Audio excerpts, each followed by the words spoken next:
Hotel, restaurant, mess या सर्वांवर याचा परिणाम झालाय। मात्र पंढरपूरच्या लाडू प्रसादाला सुद्धा याचा मोठा फटका बसलेला आहे। लाडू उत्पादनात मोठी घट झाली असून दररोज 10 ते 12 हजार लाडू तयार होणाऱ्या केंद्रात आता फक्त 1.5 ते 2 हजारच लाडू तयार केले जात आहेत।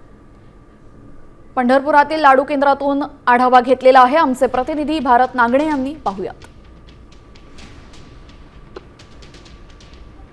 राज्यात सर्वत्र गॅस टंचाईची समस्या मोठ्या प्रमाणावरती जाणवू लागली। त्याच्या झळा आता विठ्ठल मंदिर समितीच्या ज्या लाडू प्रसाद तयार केला जातो त्या लाडू प्रसादाला देखील आता त्याच्या झळा आपल्याला बसतानाच्या पाहायला मिळत आहेत। आपण या ठिकाणी बघतो, या ठिकाणी दररोज 10,000 ते 12,000 लाडू तयार केला जातो आणि तो लाडू मंदिर समितीच्या लाडू विक्री केंद्रातून भाविकांना अल्प दरामध्ये पुरवला जातो, विक्री केली जाते। मात्र गेले 2-4 दिवसांपासून सर्वत्र गॅसची टंचाई जाणवते आहे। त्यामुळे या लाडू केंद्रामध्ये देखील आता काही प्रमाणात लाडू उत्पादनाचं प्रमाण कमी करण्यात आलेलं आहे। इतर वेळी जवळपास 10 ते 12 हजार लाडू तयार केले जातात, मात्र आता सध्या ती लाडू तयार करण्याचा वेग हा फक्त 2 ते 2.5 हजारावरती आलेला आहे। फक्त काही महिला आपल्याला या ठिकाणी बघतात की लाडू तयार करण्याचं काम चालू आहे। फक्त हे एका दिवसाला पुरेल इतकाच फक्त लाडू प्रसाद आहे।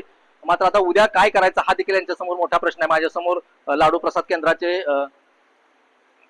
बोला बोला बोला काय खरं तर हे मंदिराचे कर्मचारी देखील आता यावरती बोलायला काही तयार नाहीत। कर्मचारी नाहीत या ठिकाणी, जे अधिकारी आहेत ते रजेवर असल्याची आपल्याला माहिती मिळते। एकूणच खरं तर बघितलं तर फक्त एक दिवस पुरेल इतकाच यांच्याकडे ते गॅसचा साठा शिल्लक आहे। उद्या कशा पद्धतीने लाडू तयार करायचं याचं प्रश्न देखील आता या निमित्ताने समोर आला आहे। कॅमेरामन राजू मिसाळसह भारत नागणे, साम टीव्ही न्यूज, पंढरपूर।